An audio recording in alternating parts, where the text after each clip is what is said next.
बिहार की 40 लोकसभा सीटों पर एनडीए ने आखिरकार सीट शेयरिंग का फॉर्मूला तय कर लिया है। कई दिनों से चले आ रहे खींचतान के बाद आखिरकार सोमवार को बिहार की 40 सीटों का बंटवारा हो गया। बीजेपी 17 और जेडीयू 16 सीटों पर चुनाव लड़ेंगी।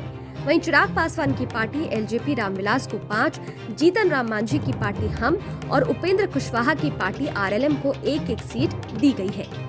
एनडीए ने चिराग पासवान की पार्टी एलजेपी रामविलास को 5 सीटें दी हैं, लेकिन चाचा पशुपति पारस को एनडीए ने आउट कर दिया है। ऐसे में सवाल ये है कि आखिर चाचा पशुपति पारस अब आगे क्या करेंगे। बिहार में एनडीए के औपचारिक ऐलान के पहले ही पशुपति पारस को इस बात की भनक लग गई थी कि इस बार एनडीए से उनका पत्ता साफ होने वाला है। दरअसल एलजेपी में टूट और बीजेपी में शामिल होने के बाद ही चिराग पासवान ने हाजीपुर सीट पर अपनी दावेदारी ठोक दी थी। वहीं पशुपति पारस भी इसी सीट से एनडीए के मद्देनजर चुनाव लड़ना चाहते थे। पारस यहां से मौजूदा सांसद भी हैं। ऐसे में पारस पत्ता साफ होने के अंदाजे के कुछ दिनों पहले ही बीजेपी के खिलाफ मोर्चा खोल चुके थे।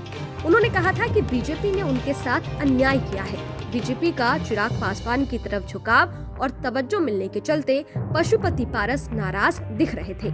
चाचा पशुपति पारस ने कहा था कि हम चुनाव तो हाजीपुर से ही लड़ेंगे, चाहे पार्टी में रहे या नहीं। इस रुख से भारतीय जनता पार्टी को अवगत करा दिया गया है। हमारी किसी से कोई बातचीत नहीं हुई है, लेकिन हम हाजीपुर से चुनाव लड़ेंगे।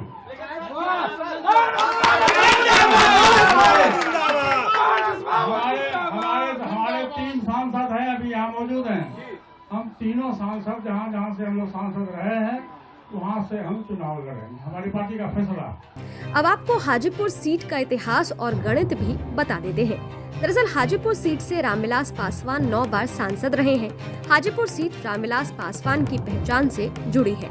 रामविलास पासवान खुद को दलितों का बड़ा नेता साबित करने में कामयाब रहे थे और इसी के बूते उन्होंने साल 2000 में अपनी खुद की लोक जनशक्ति पार्टी एलजेपी भी बनाई थी।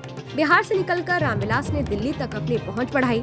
जब वो केंद्र में रेल मंत्री थे तब उन्होंने हाजीपुर में रेलवे का रीजनल ऑफिस भी खुलवाया था। इससे उनकी छवि काम करने वाले नेता की बन गई। लेकिन अब जब रामविलास पासवान नहीं है तो उनकी हाजीपुर सीट पर चाचा पशुपति पारस और भतीजे चिराग ने दावा ठोक दिया है।